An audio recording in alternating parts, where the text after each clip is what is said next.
Welcome to exam revision. तो दोस्तों, जैसा कि आप लोगों को पता है, हम अपने चैनल पर डिस्कस कर रहे हैं पी बाई क्यू सीरीज। तो जो ये पी बाई क्यू सीरीज है, आपकी प्रत्येक परीक्षा के लिए काफ़ी महत्वपूर्ण होने वाली है। तो इसलिए ध्यानपूर्वक आप जितने भी यहाँ पर क्वेश्चन करवाता हूँ, इन्हें अपनी कॉपी पे नोट करते रहिएगा, ठीक है। अगर प्रश्न आते हैं तो चाहे आप इन्हें स्किप भी कर सकते हो, अगर नहीं आते हैं तो अपनी कॉपी पे आप इन्हें अवश्य नोट करते रहिएगा, ठीक है ना। तो वीडियो अच्छी लगी हो तो इसे अवश्य लाइक, शेयर और चैनल को सब्सक्राइब करिएगा। इसी के साथ साथ अगर अभी तक आप हमारे टेलीग्राम, व्हाट्सएप, फेसबुक और इंस्टाग्राम पेजेस के साथ नहीं जुड़े हैं तो इनके लिंक आपको डिस्क्रिप्शन बॉक्स में दिए गए हैं। तो इनके साथ भी आप जुड़ सकते हो, वहाँ पर आपको स्टडी मैटर मिलता रहता है, ठीक है। बाकी देखिए, अगर आपको हर एक लेक्चर का विद आंसर की पीडीएफ चाहिए होता है तो उसके लिए हमारा पेड व्हाट्सएप ग्रुप और टेलीग्राम ग्रुप भी बने हुए हैं। अगर उसके साथ आप नहीं जुड़े हैं तो उसके साथ भी जुड़ सकते हो।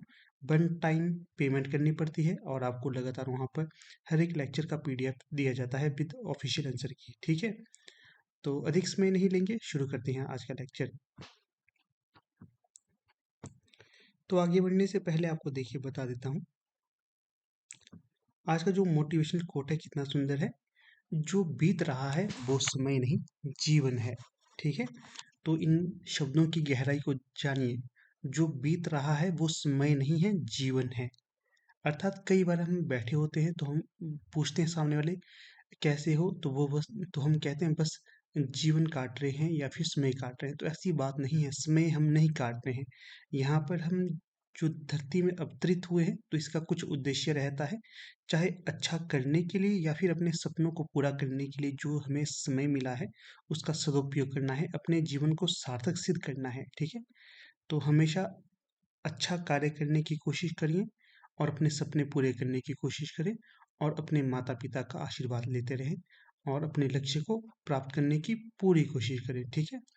तो इसी उम्मीद के साथ आगे लेक्चर शुरू करते हैं। देखिए, तो पहला प्रश्न पूछा गया है यहाँ पर, निम्नलिखित में से किस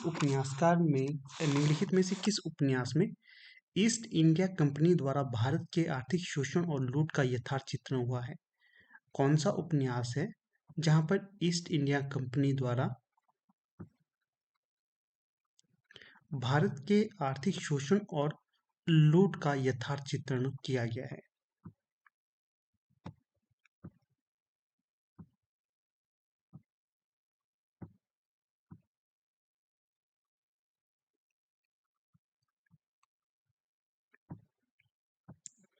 तो जो सही विकल्प होगा, तो देखिए विकल्प में है बामा शीर्षक, परीक्षा गुरु, नूतन ब्रह्मचारी, श्यामा स्वपन। तो सही विकल्प कौन सा होगा? तो देखिए, सही विकल्प होगा यहाँ पर विकल्प बी, परीक्षा गुरु। परीक्षा गुरु उपन्यास में ये चीजें बताई गई हैं कि इस उपन्यास में बताया गया है कि ईस्ट इंडिया कंपनी द्वारा भारत के आर्थिक शोषण और लूट का यथार्थ चित्रण किया गया है, ठीक है। तो सही विकल्प हो जाएगा यहाँ पर विकल्प बी। यहाँ पर आपसे ये भी प्रश्न पूछा जा सकता है कि जो परीक्षा गुरु उपन्यास है, इसका प्रकाशन वर्ष क्या है? 1882 इसका प्रकाशन वर्ष है। और इसके लेखक कौन होंगे? लाला श्रीनिवास दास हैं इसके लेखक। इसी के साथ साथ आचार्य रामचंद्र शुक्ल ने परीक्षा गुरु को पहला अंग्रेजी ढंग का हिंदी का पहला मौलिक उपन्यास भी माना है, ठीक है। ये भी आप याद रखिए, तथ्य जो भी बताए जा रहे हैं मोस्ट इंपॉर्टेंट है ये। किसने माना है? आचार्य रामचंद्र शुक्ल ने। ये तथ्य आपने याद रखने हैं।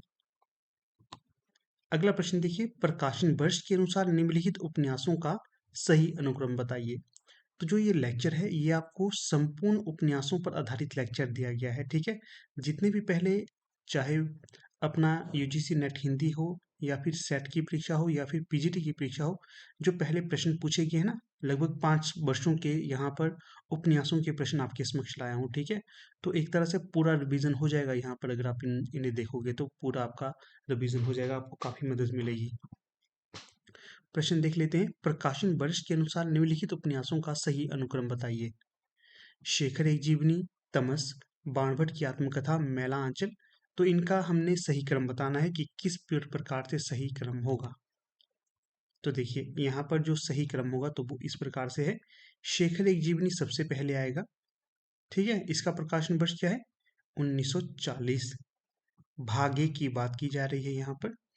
फिर शेखर एक जीवनी 1944 में भी आता है, ये भाग 2 है। ठीक है, भाग 2। इसके पश्चात आएगा बाणभट्ट की आत्मकथा, तो इसका होगा 1946। उसके बाद मैला आंचल 1954 और तमस 1973। तो इस हिसाब से सही विकल्प कौन सा होगा? विकल्प डी, 1 3 4 2। ठीक है, ये क्रम सही होगा।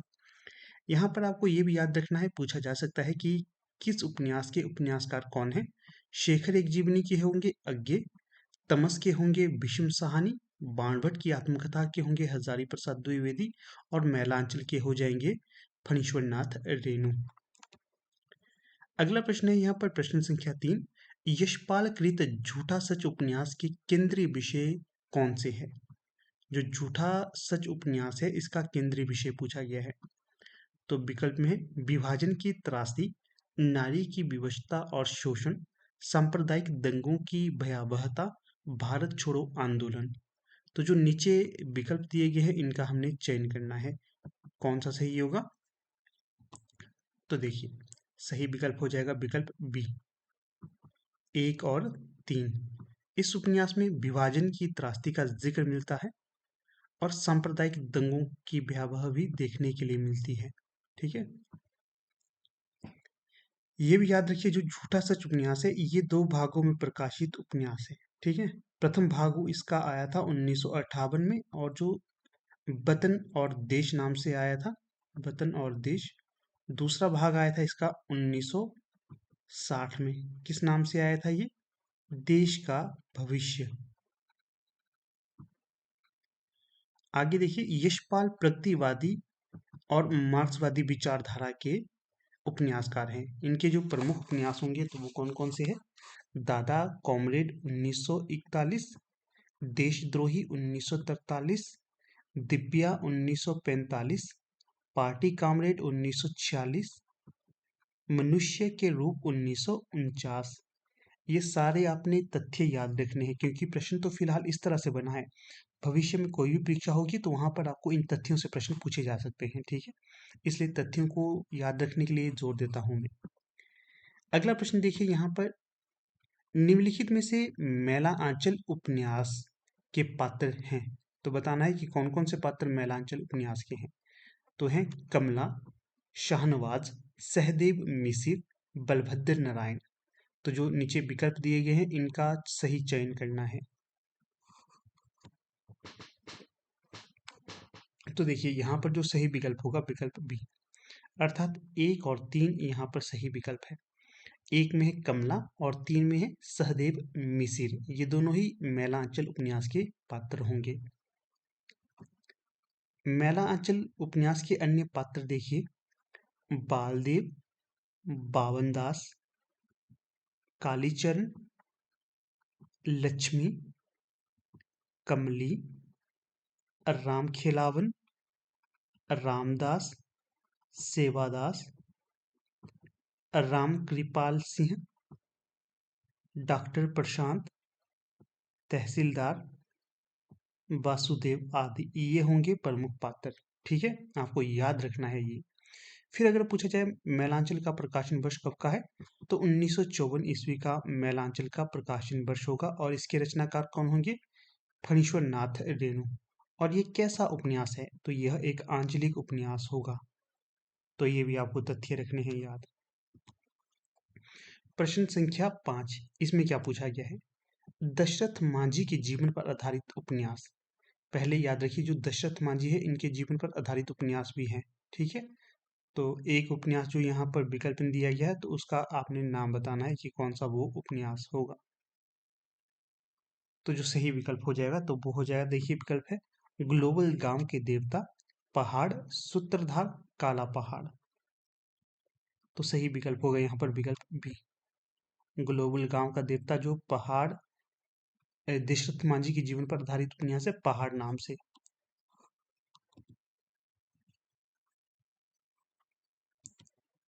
अगला प्रश्न देखिए, प्रश्न संख्या 6, पूछा गया है अज्ञे के उपन्यासों के पात्र हैं। अज्ञे के उपन्यासों के पात्र कौन कौन से हैं? विकल्प में है राधिका, भुवन, सरस्वती, प्रशांत।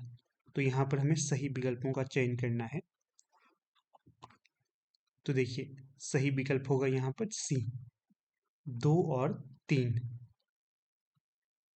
2 और 3, 2 और 3 में कौन कौन है? भुवन और सरस्वती, ये दोनों ही पात्र सरस्वती अज्ञे के उपन्यासों के पात्र होंगे।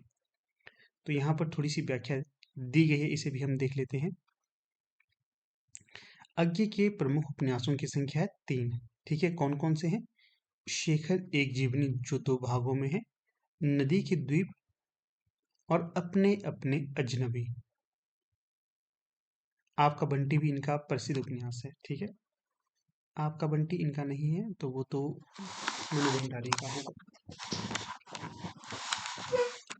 ये जो 3 उपन्यास हैं इनके काफी चर्चित है। देखिए, शेखर एक जीवनी, इसके पात्र कौन से होंगे? क्योंकि पूछा जाएगा भविष्य में, तो आप इसे सही कर सकते हो अगर आता होगा आपको। शेखर एक जीवनी, शेखर, सरस्वती, शारदा, शशि। जो ये पहले प्रश्न पूछे गए हैं एक एक पात्र के, एक बार प्रश्न पूछा गया था शशि किस उपन्यास के पात्र है, ठीक है, इसलिए कह रहा हूं। फिर नदी के द्वीप में है भुवन, रेखा, गौरा, चंद्रमाधव। अपने अपने अजनबी में है सेल्मा और योके। तो जो यहाँ पर प्रश्न पूछा गया था, इसमें देखिए, इसमें जो आपके कौन कौन से थे, भुवन और सरस्वती। सरस्वती तो ये हो गई यहाँ से शेखर एक जीवनी की, ठीक है, और भुवन हो गया नदी के द्वीप का। आपसे ये भी घुमा फिरा कर पूछा जा सकता है कि भुवन और सरस्वती किस किस उपन्यासों के पात्र है, तो ये भी आपको याद रखने हैं। अगला प्रश्न देखिए यहाँ पर 7, निम्नलिखित में से मैला आंचल उपन्यास के पात्र हैं। कौन सा उपन्यास है? मैला आंचल। तो इसके पात्र हमने बताने हैं। तो विकल्प में है कमला, शाहनवाज, सहदेव मिश्र, बलभद्र नारायण। ये शायद प्रश्न हमने पहले ही कर लिया है।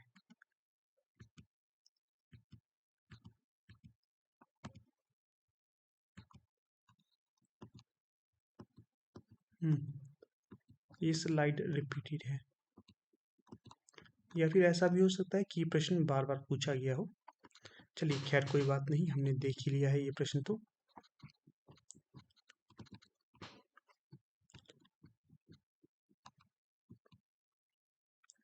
अगला प्रश्न देखिए फिर, निम्नलिखित में से कौन से उपन्यास अमृतलाल नागर द्वारा रचित नहीं है?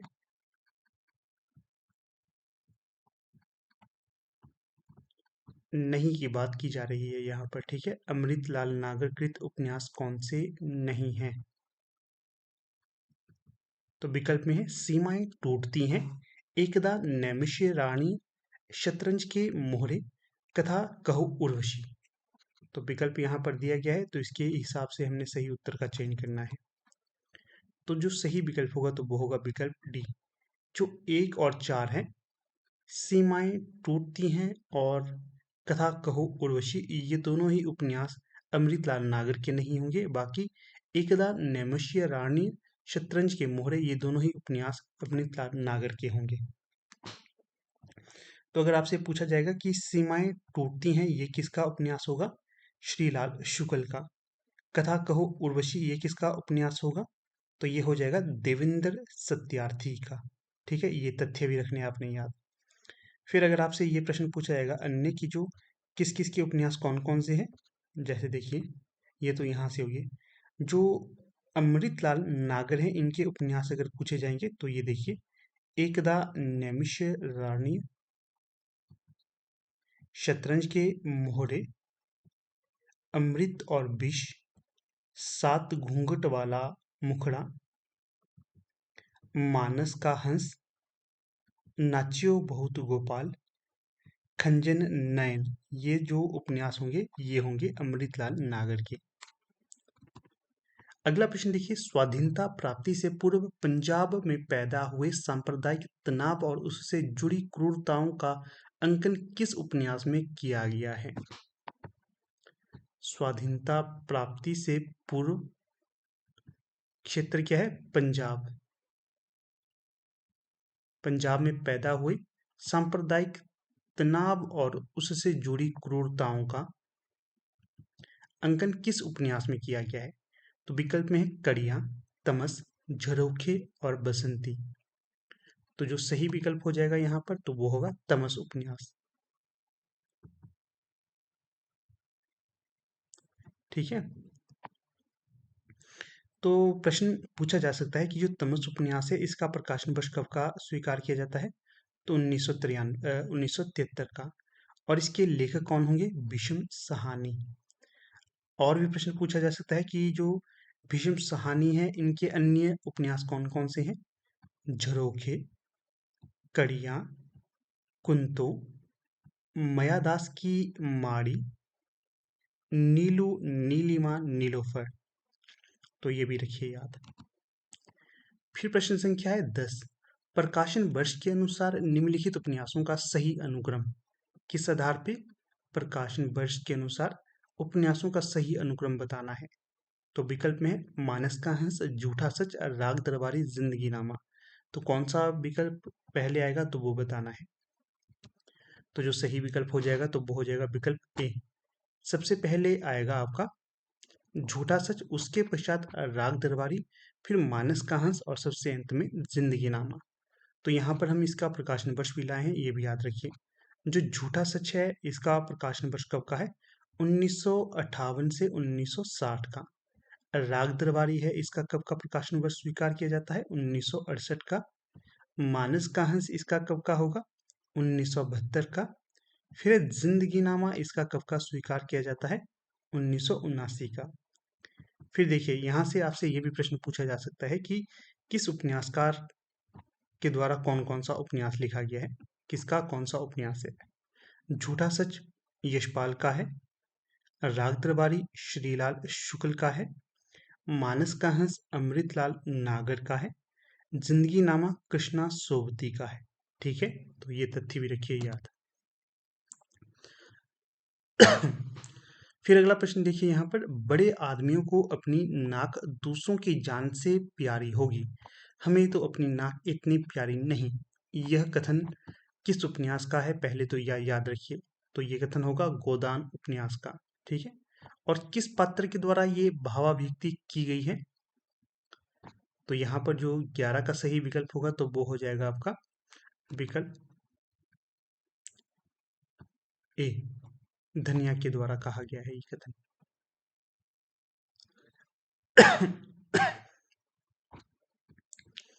फिर देखिए थोड़े से तथ्य आगे हैं। गोदान को कृषक जीवन की महागाथा कहा जाता है। किस उपन्यास को कृषक जीवन की महागाथा कहा जाता है? तो गोदान उपन्यास को। इसके लेखक कौन होंगे? मुंशी प्रेमचंद। गोदान उपन्यास के लेखक हैं मुंशी प्रेमचंद। अगर पात्रों की बात की जाए तो पात्र कौन कौन से हैं? होरी, धनिया, झुनिया, गोबर, दाता दीन, माता दीन, मेहता, मालती, राय साहब, मिस्टर खन्ना, ये जो प्रमुख पात्र होंगे। इसी के साथ अगर बात की जाए मुंशी प्रेमचंद के अन्य उपन्यास कौन कौन से हैं, तो उपन्यासों में देखिए सेवा सदन, प्रेमाश्रम, रंगभूमि, कर्मभूमि, कायाकल्प, निर्मला, गबन। तो ये इनके अन्य उपन्यास होंगे। ठीक है।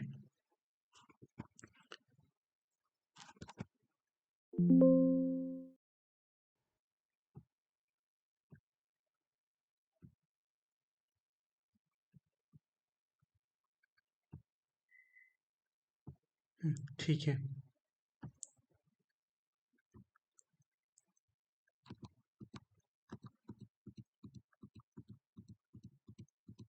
अगर मित्रों आपको इस वीडियो का लाभ परीक्षा में या फिर जो हमारी टीम के द्वारा जो प्लेलिस्ट बनाई जा रही है, आपको डेली लेक्चर दिए जाते हैं, इसका थोड़ा सा भी लाभ परीक्षा के पश्चात मिलेगा ना, तो अवश्य अपनी फीडबैक देते आना आपने। ठीक है।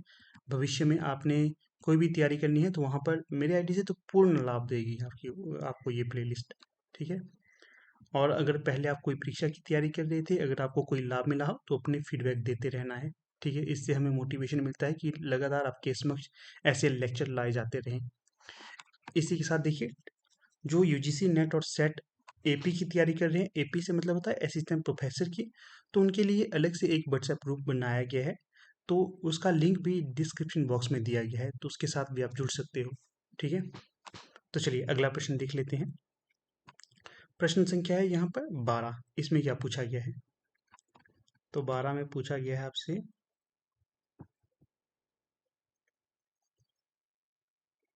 सूची ए को सूची 2 के साथ सम्मिलित करना है।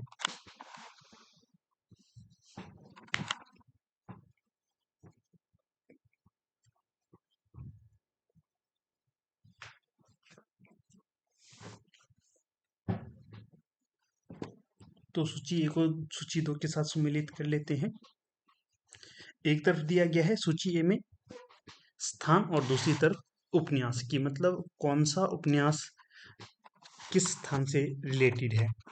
जैसे लाहौर कहाँ से है, शिवपालगंज कहाँ से है, कान्य कुब्ज कहाँ से और अमृतसर कहाँ से। तो चलिए अगर मिलान करते हैं तो किस प्रकार से आता है। देखिए, लाहौर कहाँ से जुड़ा हुआ उपन्यास है? जो लाहौर होगा आपका झूठा सच से है। लाहौर हो गया झूठा सच से। ठीक है, तो शिवपालगंज ये कहाँ से जुड़ा हुआ है? राग दरबारी से। शिवपालगंज राग दरबारी से जुड़ा हुआ है। और कान्यकुब्ज ये कहाँ से जुड़ा हुआ उपन्यास है? बाणभट्ट की आत्मकथा से। और अमृतसर ये कहाँ से जुड़ा हुआ है? उसने कहा था, ये कहानी आ गई, उसने कहा था। ठीक है, तो इस प्रकार से पूरा ये हो जाएगा यहाँ पर। अगर पूछा जाएगा आपसे झूठा सच उपन्यास किसका है? यशपाल का है, जैसे मैंने बताया था। राग दरबारी किसका है? श्रीलाल शुक्ल का। बाणभट्ट की आत्मकथा ये किसका होगा? आचार्य हजारी प्रसाद द्विवेदी का। उसने कहा था कहानी किसकी है? कहानी है ये, उपन्यास नहीं है, उसने कहा था।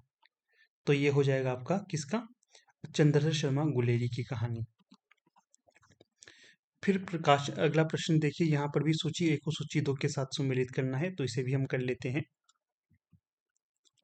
तो देखिए, यहाँ पर है दलित जीवन पर आधारित कौन सा उपन्यास होगा, राजनीतिक बोध पर कौन सा होगा, जीवनी परक उपन्यास कौन सा होगा और आत्मकथात्मक शैली पर कौन होगा।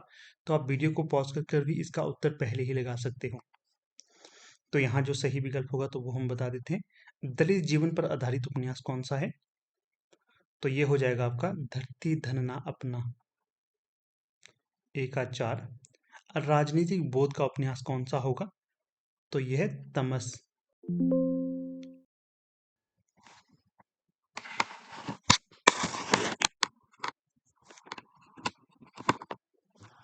तो ये हो जाएगा तमस। और जीवनी परक उपन्यास कौन सा होगा? तो ये मानस का हंस है। और आत्मकथात्मक शैली पर कौन सा उपन्यास लिखा गया है? शेखर एक जीवनी। वही हो गया,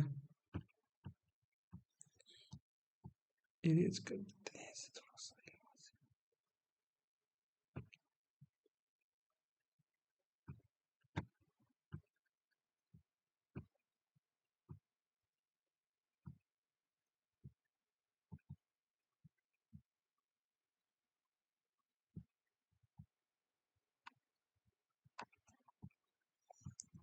राजनीतिक बोध का कौन सा बताया? तमस। ठीक है, और जीवनी परक उपन्यास कौन सा बताया यहाँ पर? तो मानस का हंस। आत्मकथात्मक शैली पर कौन सा रचा गया है? शेखर एक जीवनी। तो ये हो जाएगा यहाँ पर सही। तो इस आधार पे सही विकल्प कौन सा है? तो वो होगा विकल्प बी, ए का 4, बी का 1, सी का 2 और डी का 3। तो यहाँ पर आपसे ये भी प्रश्न पूछा जा सकता है कि जो धरती धन उपन्यास है, धरती धन ना अपना, ये किसका होगा? जगदीश चंद्र का। तमस उपन्यास ये किसका हो जाएगा? भीष्म साहनी का। मानस का हंस ये किसका उपन्यास होगा? नागर का। शेखर एक जीवनी ये किसका उपन्यास होगा? अज्ञे का उपन्यास हो जाएगा ये। थोड़े से तथ्य और देखिए। भीष्म साहनी कृत तमस उपन्यास में राजनीतिक दलों द्वारा सांप्रदायिकता, किसके द्वारा? राजनीतिक दलों के द्वारा सांप्रदायिकता के लाभ का चित्रण किया गया है। मास्टर रामदास, नत्थु मेहता, हयात बख्श आदि इसके प्रमुख पात्र होंगे। फिर है अमृतलाल नागर द्वारा रचित मानस का हंस, ये तुलसीदास गोस्वामी गोस्वामी तुलसीदास के जीवन पर लिखा गया जीवनी पर उपन्यास है। पूछा जा सकता है आपसे ये कि जो रामचरितमानस है ये किसके जीवन पर आधारित उपन्यास है? तो गोस्वामी तुलसीदास जी के जीवन पर आधारित एक जीवनी पर उपन्यास होगा। फिर बात की जाए अज्ञे द्वारा रचित शेखर एक जीवनी, प्रथम प्रथम भाग इसका 1940 में आया और द्वितीय भाग इसका 1944 में आया। प्रथम भाग का क्या नाम था? उत्थान, और द्वितीय भाग का क्या नाम था? संघर्ष। ये भी याद रखिए आप।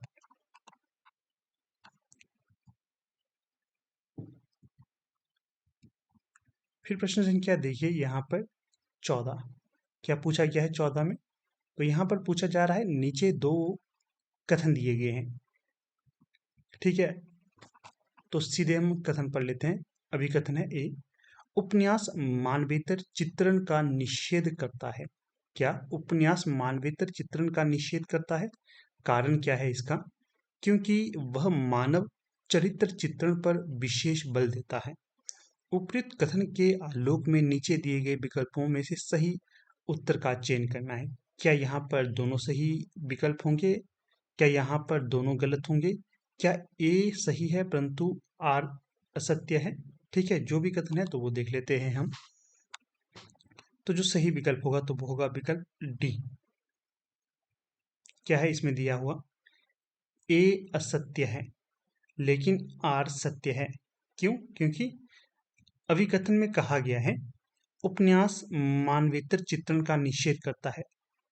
ये ऐसा नहीं है, निषेध नहीं करता है, उनका भी चित्रण करता है, मानवेतर भी।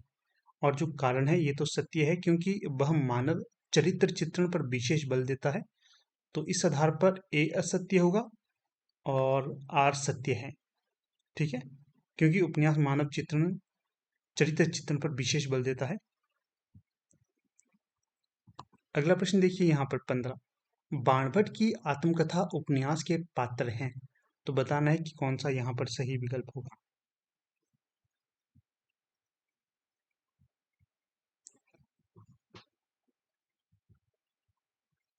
तो देखिए विकल्प में है राजकुमारी चंद्र दीक्षित, सुचरिता, पत्रलेखा, ऋतंभरा। तो सही विकल्प का अगर चयन करते हैं तो कौन सा आएगा सही? तो वो आएगा विकल्प ए, अर्थात 1 और 2। जो राजकुमारी चंद्र दीक्षित है और सुचरिता है, ये दोनों ही उपन्यास के पात्र होंगे। अगर आपसे पूछा जाए इसका प्रकाशन वर्ष कब का है? 1946 का है।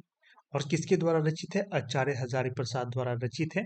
इसके जो अन्य पात्र होंगे ये राजकुमारी चंद्र दीक्षित तो है, सुचरिता भी है, साथ में बाणभट्ट, निपुणिका, न्यूनिया, ये भी इनके पात्र होंगे।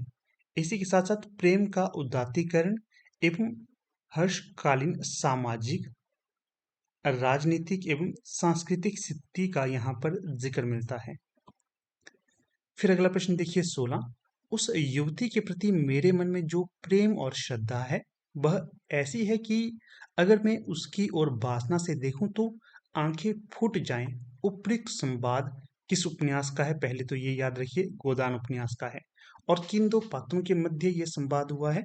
तो वो भी बताना है। विकल्प में है मेहता और मालती, खन्ना और गोविंदी, मिर्जा खुर्शीद और मेहता, राय अमरपाल सिंह और मालती। तो यहाँ जो सही विकल्प हो जाएगा तो वो होगा विकल्प ए, मेहता और मालती के बीच में ये संवाद हुआ है। मेहता कहता है ये कथन मालती से।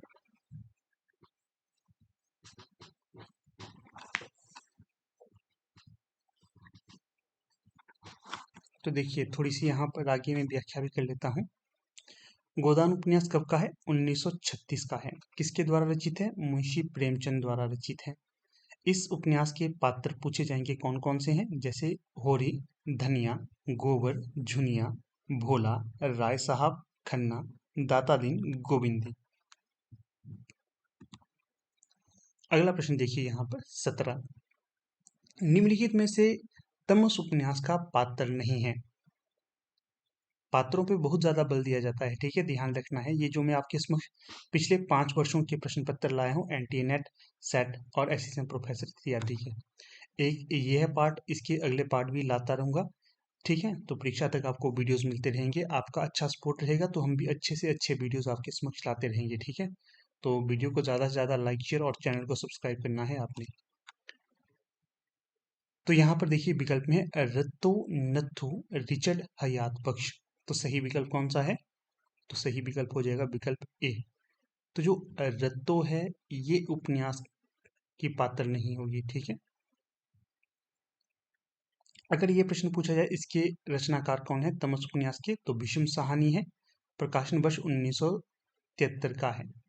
उपन्यास के पात्र हैं रिचर्ड, नत्थु, हती हयात बख्श, बानप्रस्थ, लीजा, जरनैल सिंह, हरनाम, बंतो, लक्ष्मी, नारायण, नूरी, मोहन। ये होंगे प्रमुख उपन्यास के पात्र। और भी हैं परंतु ये प्रमुख होंगे। फिर देखिए प्रश्न संख्या 18।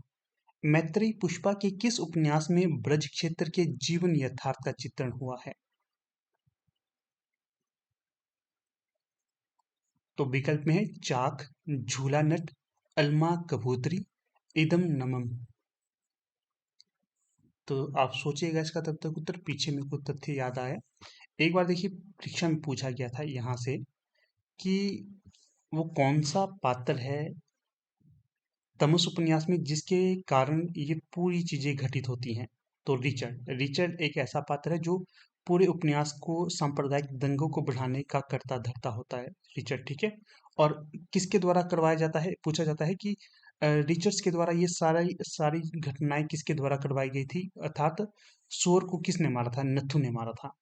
एक बार ये भी प्रश्न पूछा गया था कि वो कौन सा उपन्यास तमस उपन्यास में है जिसकी कथनी करनी में अंतर नहीं है, तो वो जर्नैल सिंह है। ये मुझे प्रश्न याद आए तो मैं वापिस आ गया यहाँ। तो यहाँ पर 18 का जो सही विकल्प हो जाएगा तो वो हो जाएगा विकल्प ए, अर्थात चाक। चाक उपन्यास का प्रकाशन पूछा जाए तो 1997 का होगा। मैत्रेयी पुष्पा का ये उपन्यास है और इसमें ब्रज क्षेत्र के जीवन का यथार्थ चित्रण हुआ है। आगे देखिए मैत्रेयी पुष्पा के अन्य उपन्यास कौन कौन से हैं? झूला नट 1999, अलमा कबूतरी 2000, इदम नमम 1954, कहे ईसुरी फाग 2004, गुनाह बेगुनाह, विजन, त्रियाहट, बेतवा बहती रही, समृद्धि दंश। ये होंगे इनके प्रमुख उपन्यास। अगला प्रश्न देखिए 19। प्रकाशन वर्ष के अनुसार कृष्णा सोबती के उपन्यासों का सही अनुक्रम बताइए। ये सारे के सारे उपन्यास किसके होंगे? कृष्णा सोबती के। तो इनके क्रम का आपने यहाँ पर लगाना है।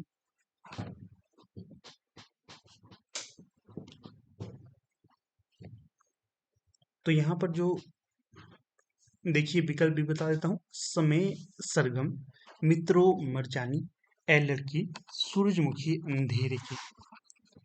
यहाँ जो सही विकल्प हो जाएगा तो वो हो जाएगा आपका विकल्प डी, अर्थात सबसे पहले आएगा मित्रों मरजानी, फिर आएगा आपका सूरजमुखी अंधेरे के, और ए लड़की सबसे अंत में समय सरगम। अगर हम बात करें यहाँ पर इनके प्रकाशन वर्ष की क्या क्या है तो वो भी देख लेते हैं। मित्रों मरजानी है 1967 का, और फिर सूरजमुखी अंधेरे की 1972, ए लड़की 1991, समय सरगम 2000। ठीक है, ये रखना है याद। फिर देखिए यहाँ पर थोड़ी सी चीज और बता देता हूँ। 1980 ईस्वी में इन्हें प्रसिद्ध उपन्यास जिंदगी नामा, इसके लिए साहित्य अकादमी पुरस्कार से भी नवाजा गया। कब और किस उपन्यास से? 1980 में कृष्णा सोबती जी को जिंदगी नामा उपन्यास के लिए साहित्य अकादमी पुरस्कार से भी नवाजा गया था। और जो जिंदगी नामा उपन्यास है इसका प्रकाशन वर्ष होगा 1979। अगला प्रश्न देखिए, यहाँ पर जिंदगी नामा का नाम आ गया तो यहाँ पर ये भी आ गया खुद। जिंदगी नामा उपन्यास में है क्या है यहाँ पर? क्या यहाँ इसमें 20वीं शताब्दी के प्रथम 15 वर्षों में पंजाब के किसानों ग्रामीणों के जीवन का चित्रण है? क्या यहाँ पर महानगरवासी उच्च मध्य वर्गीय वृद्ध व्यक्तियों की जीवन स्थितियों का चित्रण है? क्या यहाँ पर परिनिष्ठित हिंदी को पंजाबी प्रयोगों से आक्रांत कर दिया गया है? क्या यहाँ पर विवाहेतर संतान और उसकी स्वीकृति का प्रश्न वर्णित है? तो सही विकल्प का चयन करना है यहाँ पर कि कौन सा सही विकल्प होगा। तो जो सही विकल्प होगा तो वो होगा विकल्प ए।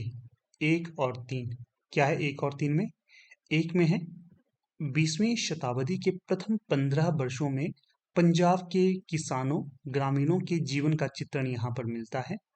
और 3 में है परिनिष्ठित हिंदी को पंजाबी प्रयोगों से आक्रांत कर दिया गया है। तो ये तथ्य रखिएगा याद। यहाँ पर देखिए प्रसिद्ध आलोचक है डॉक्टर देवराज उपाध्याय। इनके शब्दों में क्या कहते हैं ये? यदि किसी को पंजाब प्रदेश की संस्कृति, रहन सहन, चाल ढाल, रीति रिवाज की जानकारी प्राप्त करनी हो, तो इतिहास की बात जाननी हो, वहाँ की दंत कथाओं, प्रचलित लोकोक्तियों तथा 18वीं से 19वीं शताब्दी की प्रवृत्तियों से अवगत होने की इच्छा हो, तो जिंदगीनामा से अन्यत्र जानने की आवश्यकता नहीं है। तो जिंदगीनामा उपन्यास आप अवश्य पढ़िएगा, ये कहने का मतलब है इनका। देखिए, जो इस तरह के नेट के टेक्स्ट को पढ़ना चाहता है तो उनके लिए व्हाट्सएप ग्रुप भी बनाया गया है। वहाँ पर सारी के सारी उपन्यास, सारे के सारे कहानियाँ, सारे के सारे नाटक, सारे के सारे निबंध, जो भी चीज़ें हैं वो सेंड कर दी गई हैं। तो वहाँ पर जाकर आप उसे पढ़ सकते हो। टेलीग्राम ग्रुप भी बना हुआ है और व्हाट्सएप ग्रुप भी बना है, तो वहाँ पर चीज़ें आपको मिल जाएगी। अगला प्रश्न देखिए 21। आपका बंटी उपन्यास का कथ्य है। आपका बंटी उपन्यास का कथ्य है। अभी पीछे मैंने गलती से बोला था ये अज्ञेय का नहीं है, ये मनु भंडारी का होगा, याद रखना है। तो कथ्य में है विकल्प तलाकशुदा पति पत्नी की संतान की समस्या है, समकालीन राजनीतिक परिदृश्य है, राजनीति में प्रविष्ट मूल्यहीनता है, दाम्पत्य संबंध का विघटन है। तो यहाँ पर जो सही विकल्प होगा तो उसका चयन कर लेते हैं। तो देखिए सही जो विकल्प होगा तो वो होगा विकल्प सी। 1 और 4। 1 और 4 में क्या है?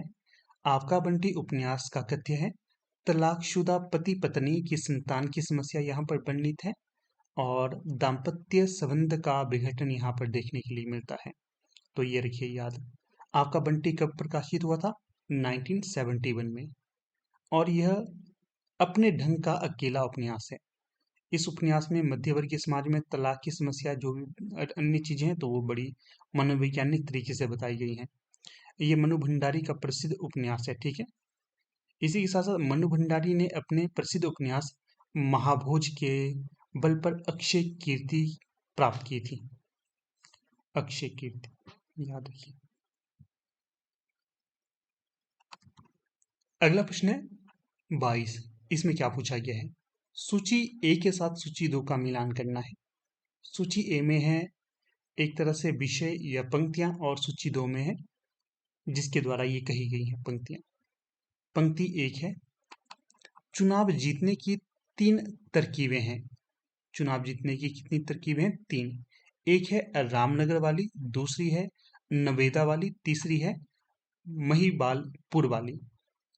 दूसरा कथन है छोटे बड़े भगवान के घर से बनकर आते हैं, संपत्ति बड़ी तपस्या से मिलती है। तीसरा कथन है सबसे पहले तुम शशि इसलिए नहीं कि तुम जीवन में सबसे पहले आई या कि तुम सबसे ताजी समृद्धि हो। कथन 4 है समूचा आर्यव्रत रक्त करदम से पिछली पिछल होने जा रहा है। तो बताना है कि ये कथन किस किस के हैं। तो यहाँ पर देखिए मैं बता देता हूँ आपको। तो जो कथन था एक, चुनाव जीतने की 3 तरकीबें हैं, तो ये कथन कहा गया था रूपन बाबू के द्वारा। रूपन बाबू किस उपन्यास का है रूपन बाबू? तो कमेंट करिएगा आप। तो बता ही देता हूँ आपको, यह है राग दरबारी का।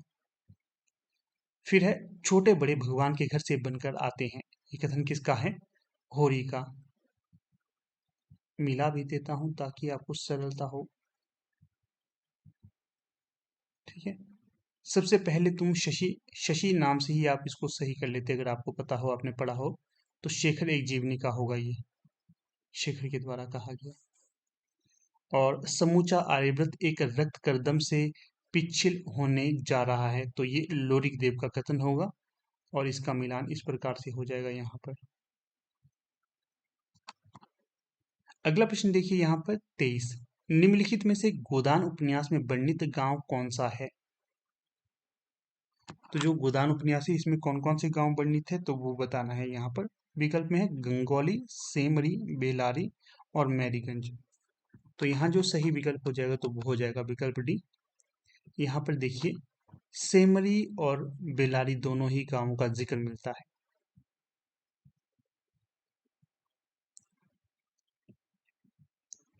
इसी के साथ अगर पूछा जाए कि जो आधा गांव है ये किस रचना के अंतर्गत है, जो आधा गांव है इसमें कौन सा गांव किस जिले के अंतर्गत है? गंगौली जिले के गाजीपुर जिले के गंगौली गांव के सैयद मुसलमानों की कथा का वर्णन है यहाँ पर। मैला अंचल में बिहार राज्य के पूर्णिया जिले के मैरीगंज का वर्णन मिलता है। अगला प्रश्न देखिए 24। यहाँ पर भी सूची ए को सूची 2 के साथ सम्मिलित करना है। एक तरफ पात्र है, दूसरी तरफ उपन्यास दिया गया है। जैसे कि लाला मदन मोहन किस उपन्यास का पात्र है, राम किशुन बाबू किस उपन्यास का पात्र है, मंगल किस उपन्यास के पात्र हैं और जुबेर किस उपन्यास के पात्र हैं। तो जो सही विकल्प यहाँ पर हो जाएगा तो वो हो जाएगा आपका विकल्प सी। जैसे कि 4 1 2 3 वाला, अर्थात लाला मदन मोहन ये किस उपन्यास के पात्र होंगे? परीक्षा गुरु, ए का 4। राम किशुन बाबू किस उपन्यास के पात्र हैं? तो ये हो जाएंगे मैला आंचल, बी का 1। मंगल किस उपन्यास का पात्र है? गोदान, सी का 2। और जुबेर किस उपन्यास का पात्र है? तो ये हो जाएंगे किस उपन्यास के पात्र? झूठा सच, डी का 3। कुछ इस प्रकार से यहाँ पर सही सुमेलित रूप होगा। अगला प्रश्न है 25। पार्वती, सुखदेई, दौलत राम और छोटे निम्नलिखित में से किस कथा कृति के पात्र होंगे? ये सारे पात्र किस उपन्यास से हैं? तो विकल्प में है रानी केतकी की कहानी, बामा शिक्षक, भाग्यवती, देवरानी जेठानी की कहानी। तो यहाँ जो सही विकल्प होगा तो वो हो जाएगा आपका विकल्प डी। ये जो सारे पात्र हैं ये पंडित गौरी दत्त कृत देवरानी जेठानी उपन्यास के पात्र होंगे। पूछा जाएगा देवरानी जेठानी का प्रकाशन कब का है? 1870 का। फिर देखिए अगले यहाँ पर कुछ रचनाएं दी गई हैं। रानी केतकी की कहानी किसकी रचना है? इंशा अल्लाह खां की। बामा शिक्षक किसका उपन्यास है? मुंशी ईश्वरी प्रसाद और कल्याण राय का। भाग्यवती किसका उपन्यास है? श्रद्धा राम फिलौरी का। ये एक्स्ट्रा फैक्ट भी आपको याद रखना है। फिर है प्रश्न संख्या 26। प्रकाशन वर्ष के अनुसार श्रीलाल शुक्ल के उपन्यासों का सही अनुक्रम है। तो जो सही अनुक्रम होगा तो देखिए विकल्प में है विश्रामपुर का संत, मकान, सुनी घाटी का सूरज, पहला पड़ाव। तो सही विकल्प कौन सा होगा यहाँ पर? तो वो हो जाएगा आपका सी। सबसे पहले आएगा आपका सुनी घाटी का सूरज, फिर मकान, फिर पहला पड़ाव और सबसे अंत में आएगा विश्रामपुर का संत। श्रीलाल शुक्ल का उपन्यास है। पूछा जाएगा सुनी घाटी कब का है? तो 1957 का। मकान कब का है? 1973 का। पहला पड़ाव 1987 का और विश्रामपुर का संत 1998 का। अगला प्रश्न देखिए 27। जगदीश चंद्र कृत उपन्यास धरती धन ना अपना की अंतर वस्तु निम्नलिखित में से किस विषय पर आधारित है? तो विकल्प में है पंजाब की ग्रामीण पृष्ठभूमि में दलित जीवन की कथा, देश विभाजन के बाद पंजाबी शरणार्थियों की समस्या, वायलिन और बंदूक, संगीत और युद्ध का द्वंद्व, युद्ध और प्रेम। तो सही विकल्प कौन सा होगा? तो सही विकल्प हो जाएगा यहाँ पर विकल्प ए, अर्थात पंजाब की ग्रामीण पृष्ठभूमि में दलित जीवन की कथा यहाँ पर वर्णित है। जगदीश चंद्र एक प्रगतिवादी उपन्यासकार थे। कैसे प्रगतिवादी? इनके अन्य उपन्यास कौन कौन से हैं? धरती धन ना अपना 1972, यादों का पहाड़ 1966, आधा पुल 1963, कभी ना छोड़ो खेत 1976, मुट्ठी भर कांकर 1976, टूंडा लाट 1978, नरककुंड में बांस 1994। ठीक है, ये सारे रखने हैं याद आपने। यहाँ से देखिए जो तथ्य आपको एक्स्ट्रा बताए जा रहे हैं हर एक प्रश्न का निर्माण करता है आगे जाके। आपको देखिए जितने भी यहाँ पर आपको चाहे कहानीकार लगे हैं, उपन्यासकार लगे हैं, नाटककार लगे हैं, इनके आपकी इनको इनके बारे में आपको ब्रीफली जानकारी होनी ही चाहिए, तभी आपको आगे परीक्षा में लाभ मिलेगा, क्योंकि यहीं से प्रश्न पूछे जाते हैं, इधर उधर कहीं से नहीं। फिर प्रश्न है 28। लाला ब्रजकिशोर और मुंशी चुन्नीलाल निम्नलिखित में से किस उपन्यास के पात्र हैं? विकल्प में है भाग्यवती, रहस्य कथा, नूतन ब्रह्मचारी या फिर परीक्षा गुरु। तो यहाँ पर सही विकल्प हो जाएगा परीक्षा गुरु उपन्यास के ये पात्र होंगे। ठीक है, अगर ये प्रश्न पूछा जाए कब का समय है, 1882 का। भाग्यवती का समय क्या है, 1877 का, और ये श्रद्धा राम फिलौरी कृत है। नूतन ब्रह्मचारी इसका समय 1886 का है, और रहस्य कथा इसका होगा 1879, और ये लिखी गई है बालकृष्ण भट्ट के द्वारा।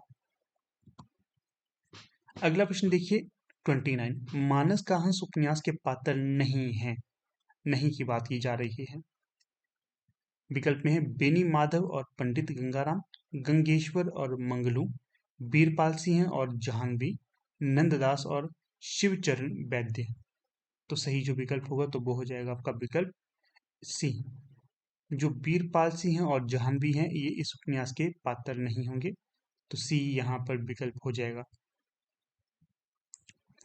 बाकी बेनी माधव दास, बेनी माधव और पंडित गंगाराम, गंगेश्वर और मंगलू, नंददास और शिवचरण वैद्य ये होंगे इस उपन्यास के पात्र।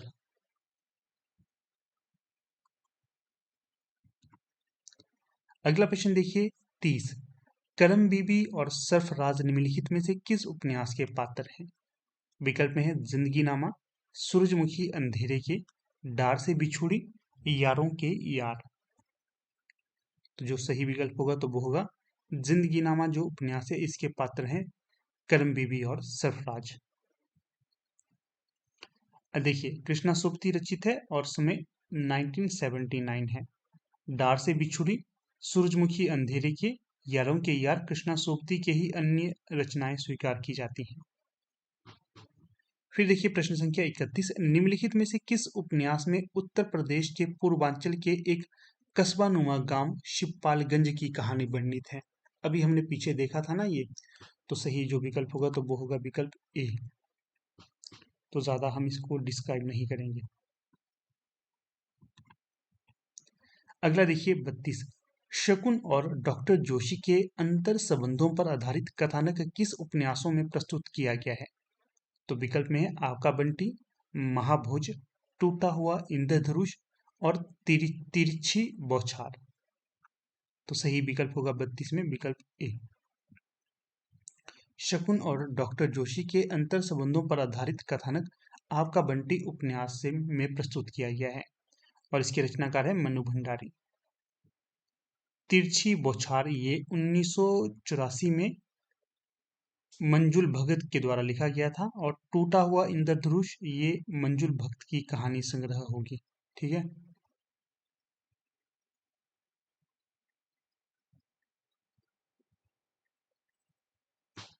जो महाभोज है ये भी मनु भंडारी का ही होगा। अगला प्रश्न है 33। सांप्रदायिक विद्वेष और विभाजन की त्रासदी पर आधारित उपन्यास है, कौन कौन से हैं? विकल्प में है आवारा मसीहा, महाभोज, तमस, झूठा सच। देखिए हमने पीछे इतना चर्चा की, तो जो सांप्रदायिकता और देश विभाजन है तो ये होंगे दो ही उपन्यास में, तमस में और झूठा सच में। तो इस आधार पे सही विकल्प होंगे 3 और 4 कहाँ पर है, तो विकल्प डी में।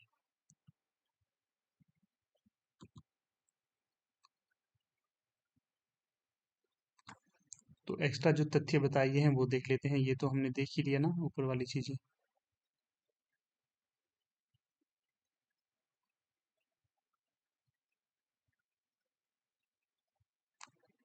महाभोज ये किसका है? मनु भंडारी का। इसका विषय क्या है? महाभोज उपन्यास में अपराध और राजनीति के गठजोड़ का यथार्थवादी चित्रण किया गया है, जो प्रसिद्ध उपन्यास लेखिका मनु भंडारी का है। अबारा मसीहा ये प्रसिद्ध उपन्यासकार हैं या रचनाकार हैं, तो ये विष्णु प्रभाकर का है। और किसके जीवन पर आधारित है ये? शरद चंद्र चटर्जी के जीवन पर आधारित है ये जीवनी। अगला प्रश्न देखिए, तमस उपन्यास के पात्र हैं। मैंने पीछे ही बताया था ना आपको, यहाँ पर देखिए प्रश्न का निर्माण हो गया है। ठीक है, कौन कौन से हैं? कनक, रिचर्ड, लीजा या सेल्मा। सेल्मा भी बताया था मैंने आपको, किस उपन्यास की पात्र है सेल्मा? योकी और सेल्मा। तो यहाँ पर देखिए जो सही विकल्प होगा विकल्प सी। दो और तीन में कौन कौन से हैं? रिचर्ड और लीजा, ये दोनों ही इस उपन्यास के पात्र होंगे, तमस उपन्यास के।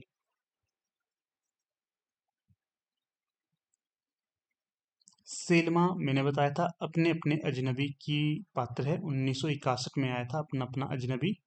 और कनक, ये किस उपन्यास की पात्र है कनक? तो ये हो जाएगी आपकी झूठा सच उपन्यास की पात्र। झूठा सच दो भागों में है, एक 1958 में है, दूसरा 1960 में आया। अगला प्रश्न देखिए 35। मनु भंडारी द्वारा रचित उपन्यास नहीं है। नहीं की बात की जा रही है। तो विकल्प में है महाभोज, आपका बंटी, शैलुष, बसंती। अगर आप ध्यान से पढ़ोगे ना, आपका बंटी का बार बार रिवीजन हो रहा है और महाभोज का भी जो हमने देखे ही देखे, तो इसलिए जो सही विकल्प होगा तो आगे हम उत्तर भी देख लेते हैं। मैं एक्सप्लेन करने के लिए सारे आपको एक्सप्लेनेशन दिखा रहा हूँ। जैसे देखिए सही विकल्प है 3 और 4। 3 में कौन है? शैलुष। और 4 में कौन है? बसंती। अगर आपसे पूछा जाए ये उपन्यास किस किस के हैं, जैसे शैलुष उपन्यास ये किसका है? शिव प्रसाद सिंह का ये उपन्यास होगा।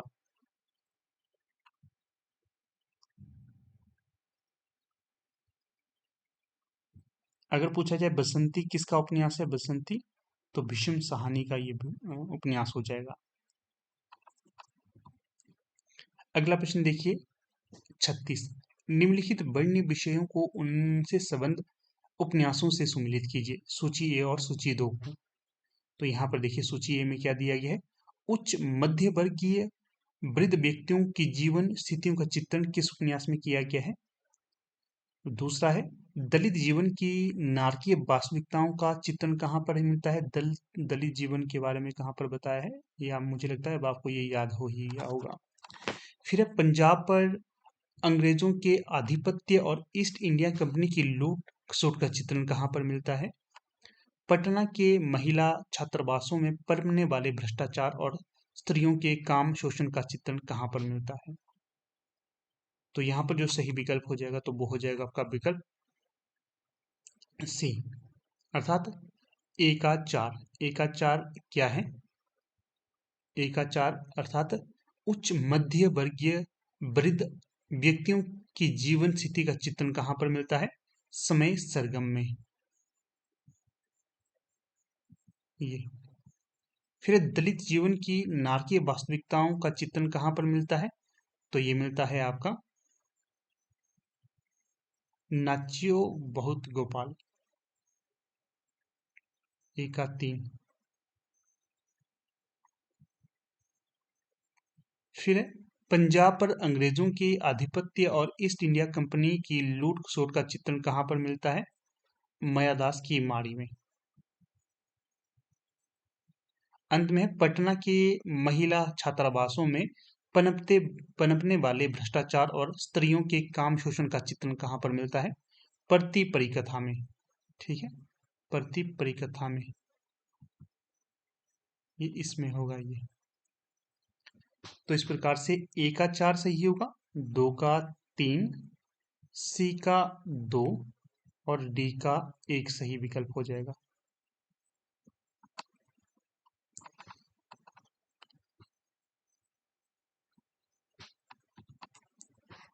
अगला प्रश्न देखिए, यहाँ पर भी सूची ए को सूची 2 के साथ सम्मिलित करना है। जैसे जो उपन्यास किसका है और उपन्यास ये बताना है। अलमा कबूतरी किसका है? छिन्न मस्ता किसका है? सूखे चिनार और पारिजात किसके होंगे ये?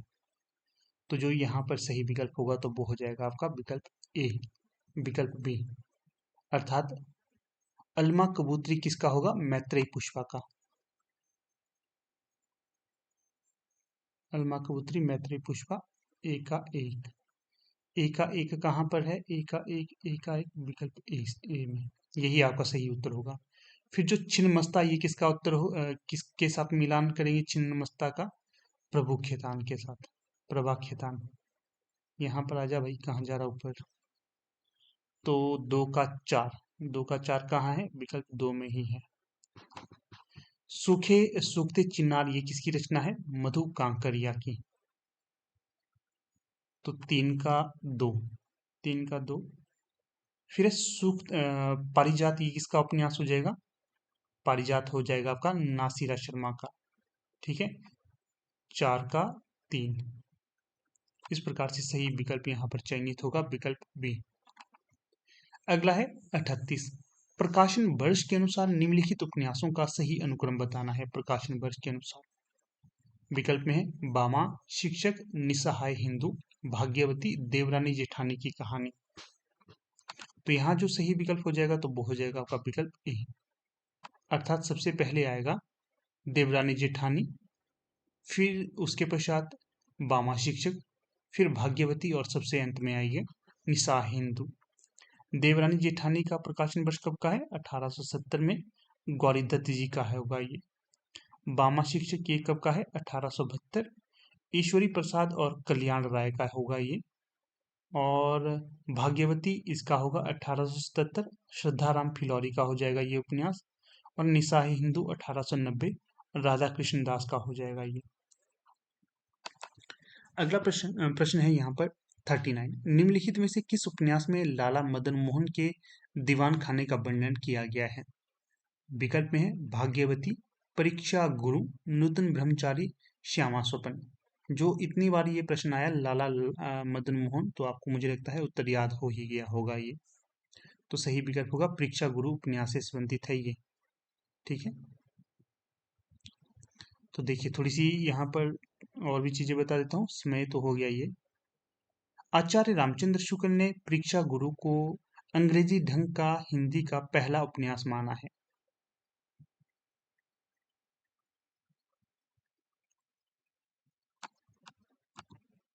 अगला प्रश्न 40। निम्नलिखित में से किस उपन्यास में बाल वय संधि और किशोर मन के मनोवैज्ञानिक अंकन का प्रयास किया गया है? विकल्प में शेखर एक जीवनी, त्यागपत्र, पर्दे की रानी और जयवर्धन। तो जो सही विकल्प होगा तो विकल्प ए, शेखर एक जीवनी। समय देखिए 1940 से 44। और क्या, यही है जो महत्वपूर्ण चीज यहाँ पर बताई गई है। यह एक कैसा उपन्यास है? मनोविश्लेषणात्मक उपन्यास है। शशि और शेखर प्रमुख पात्र होंगे। और त्यागपत्र जयवर्धन जैनेन्द्र के उपन्यास हैं। और पर्दे की रानी इलाचंद्र जोशी कृत उपन्यास है। अगला प्रश्न है यहाँ पर मैला आंचल उपन्यास के पात्र नहीं है। कौन मैलांचल उपन्यास के पात्र नहीं है? विकल्प में है प्रशांत और कालीचरण, श्रीधर और सरस्वती, कमली और सुमरित दास, हरगौरी सिंह और मंगला देवी। तो जो सही विकल्प यहाँ पर होगा तो वो हो जाएगा आपका विकल्प बी, श्रीधर और सरस्वती ये मैलांचल के पात्र नहीं होंगे। बाकी प्रशांत और कालीचरण है, कमली और सुमरित दास भी हैं, हरगौरी सिंह और मंगला देवी भी हैं। तो इस प्रश्न का उत्तर हो जाएगा विकल्प बी।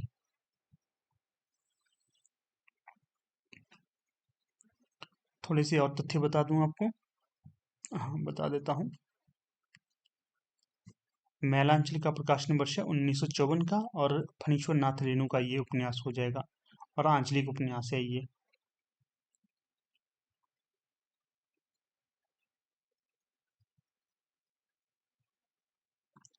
और देखिए श्रीधर और सरस्वती पात्र हैं, यह पथ बंधुआ।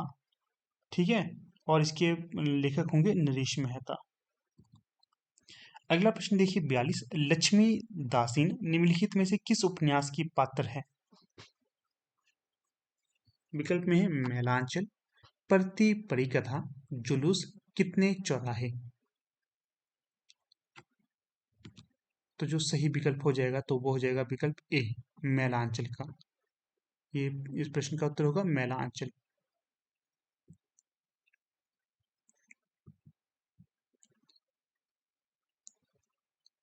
इसके देख लिए हमने सारे तथ्य। ठीक है, इसके जो देखिए जो रेणु है इनके प्रमुख उपन्यास कौन कौन से हैं? प्रति परिकथा 1957, जुलूस 1965, कितने चुराहे 1966। अगला है 43। माता पिता के संबंध विच्छेद से प्रभावित बालक के त्रस्त जीवन की कथा पर आधारित उपन्यास कौन सा है? तो यहाँ जो सही विकल्प हो जाएगा तो वो होगा विकल्प सी, आपका बंटी।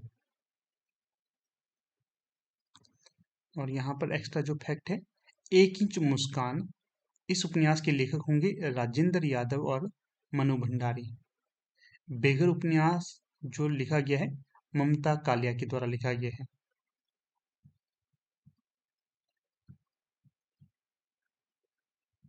बेगर उपन्यास है ममता कालिया का।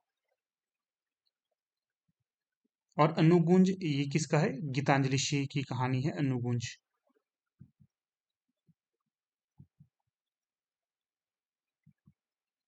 ये एक्स्ट्रा फैक्ट भी याद होनी चाहिए।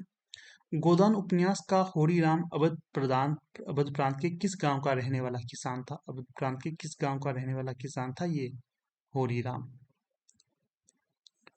तो विकल्प में है बेलारी, गंगोली, शिवपालगंज या फिर पांडेपुर।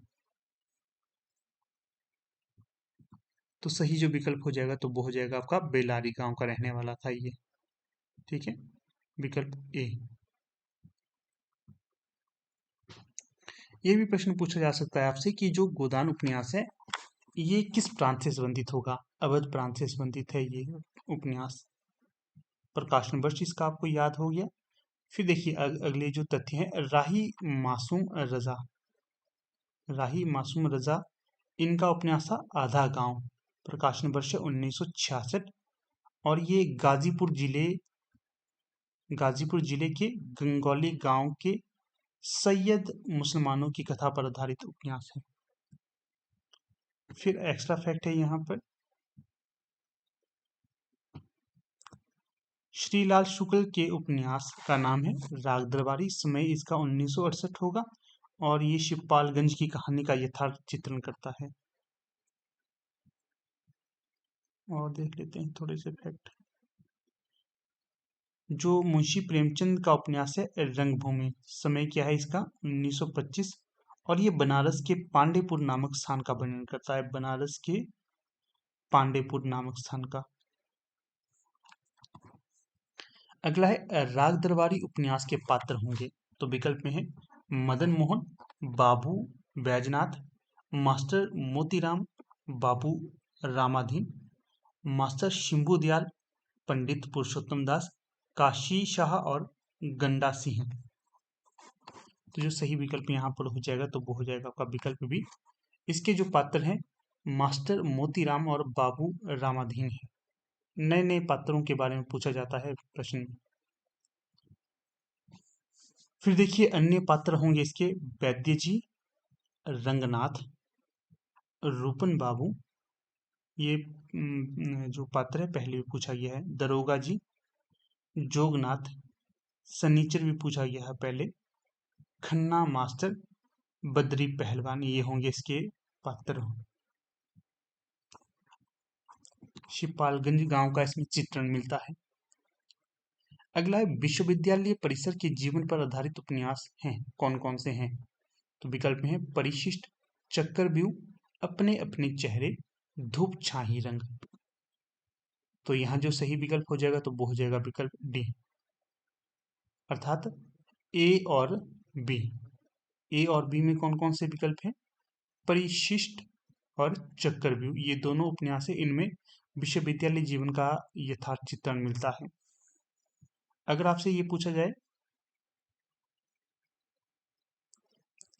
जैसे कि परिशिष्ट उपन्यास है, इसका प्रकाशन वर्ष कब का है? 1984 का है। और इसमें तकनीकी शिक्षा संस्थानों में हरिजन विरोधी वातावरण का चित्रण देखने के लिए मिलता है। यह किसका उपन्यास होगा? गिरिराज किशोर का उपन्यास है ये, याद रखना है ये तथ्य। फिर है अपने अपने चेहरे, 1994 का है। और किसका है? प्रभा खेतान का, जिसमें जमीन तलाशती हुई स्त्री रमा की कहानी है, स्त्री बोध का होगा ये।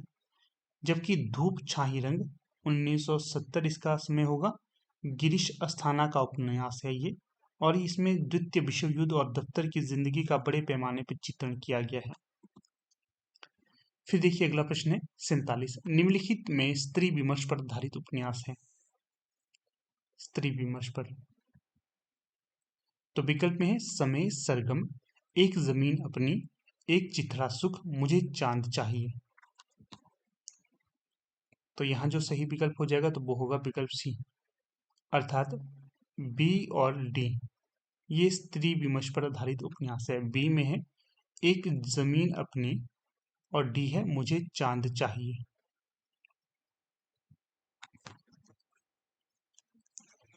आगे देखिए यहां पर थोड़ी सी और चीजें आपको बता देता हूं।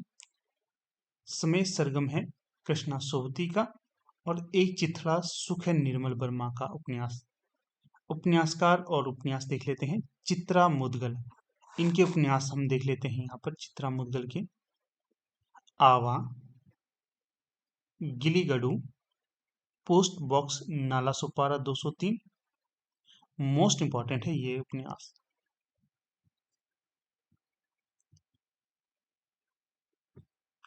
फिर आगे है सुरेंद्र वर्मा के उपन्यास कौन कौन से हैं। अंधेरे से परे, दो मुर्दों के लिए गुलदस्ता। फिर है यहाँ पर अगला नाम आपका कृष्णा सोबती जी का मित्रों मरजानी, जिंदगी नामा, दिलो दानिश, सूरजमुखी अंधेरे के। अगला नाम है निर्मल वर्मा जी का। तो इसे भी देख लेते हैं हम कौन कौन से नाटक हैं इनके, उपन्यास इनके। वे दिन, लालटीन की छत, रात का रिपोर्टर और अंतिम अरण्य, ये होंगे इनके उपन्यास। अगला प्रश्न देखिए 48, गिरिराज किशोर द्वारा रचित उपन्यास हैं कौन कौन से। जुगलबंदी, ओस की बूंद, लोग, झरोखे। तो जो सही विकल्प यहाँ पर हो जाएगा तो वो हो जाएगा विकल्प बी। केवल ए और सी ये दोनों होंगे गिरिराज किशोर द्वारा रचित। ए में है जुगलबंदी और सी में है लोग। ओस की बूंद ये किसका उपन्यास होगा। राही मासूम रजा का। तथा जो झरोखे है ये भीष्म साहनी का हो जाएगा। परिशिष्ट, इसको हम दूसरे उससे कर लेते हैं।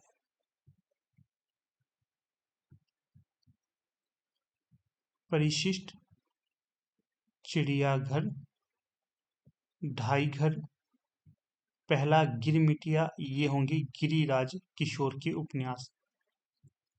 और राही मासूम रजा के प्रमुख उपन्यास कौन कौन से हैं। आधा गांव, टोपी शुक्ला, हिम्मत जौनपुरी, दिल एक सादा कागज, सीन 75, कटरा भी आरजू, और तमस, मयादास की माड़ी, कुंतो, नीलू नीलिमा नीलोफर भीष्म साहनी के हैं। तो आगे देख लेते हैं प्रश्न अब 49, झूठा सच उपन्यास के पात्र हैं। विकल्प में है तारा जयदेव, रणबीर देवव्रत, सोमराज रावत, सपन बाबू और सनीचर। तो जो सही विकल्प होगा तो वो हो जाएगा आपका विकल्प बी, केवल ए और बी। ए में है तारा जयदेव, बी में है रणबीर और देवव्रत। तो ये हो गया यहाँ का। अगला देख लेते हैं 50, निम्नलिखित पात्रों को उनकी जो कथा सहित जो वर्णित किया गया उपन्यास, इसमें बताना है कि कौन कौन से पात्र उसके कथानक वाले उपन्यास से जुड़े हुए हैं। जैसे कि महंत रामदास कहाँ से जुड़े हुए हैं, किस उपन्यास से हैं। मुराद अली किससे जुड़ा हुआ है, कंचन और कैलाशनाथ। तो यहाँ जो सही विकल्प हो जाएगा तो वो हो जाएगा आपका विकल्प ए, अर्थात जो महंत रामदास है ये किससे जुड़े हुए हैं, तो ये जुड़े हैं मैला आंचल उपन्यास से। ए का 4। फिर मुराद अली किस उपन्यास से जुड़ा हुआ है? मुराद अली है तमस से जुड़ा हुआ। कंचन किस उपन्यास से जुड़ी हुई है? तो ये जुड़ी हुई है आपके मैला झूठा सच से। और कैलाशनाथ ये किस उपन्यास से जुड़े हुए हैं? तो ये जुड़े हुए हैं आपके मानस का हंस। इस प्रकार से ये सही विकल्प हो जाएगा। और जो मैला अंचल है रेणु का है, तमस भीष्म साहनी का है, झूठा सच यशपाल का है और मानस का हंस अमृत लाल नागर का है। तो देखिए दोस्तों, कुछ इस प्रकार से आज का ये हमारा लेक्चर था। मुझे पूर्ण आशा है कि ये पूरा का पूरा लेक्चर आपके लिए अति महत्वपूर्ण साबित होगा परीक्षा के लिए। ध्यान से देखोगे तो हर एक तथ्य यहाँ पर आपके लिए एक प्रश्न का निर्माण करता है। कहने के लिए तो मात्र हमने कितने प्रश्न यहाँ पर डिस्कस किए? मात्र हमने यहाँ पर 100 प्रश्नों को ही डिस्कस किया, 50 प्रश्नों को डिस्कस किया। ठीक है। अगर तथ्यों के हिसाब से देखें तो लगभग 100 प्लस ये प्रश्न थे आपके। एक एक तथ्य एक एक प्रश्न का निर्माण कर रहा था। ठीक है। तो इसी तरह से आप चैनल की जो भी वीडियोस आपको मिलते हैं तो उनको देखते रहिए। आपको हर एक परीक्षा के लिए ये लाभ प्रदान करेंगे। अगर अभी तक व्हाट्सएप ग्रुप के साथ नहीं जुड़े हैं तो उनके साथ भी जुड़ सकते हैं। जो पीडीएफ इत्यादि के लिए आप हमारे पेड जो बैच चला है उसके साथ भी जुड़ सकते हैं। वहां पर आपको हर एक लेक्चर का पीडीएफ दिया जाता है विद ऑफिशियल आंसर की। ठीक है। तो लास्ट में यही कहेंगे, हिंदी पढ़ें और उन्नति करें, हमेशा पॉजिटिव रहें, आपको आपकी मंजिल अवश्य मिलेगी। धन्यवाद।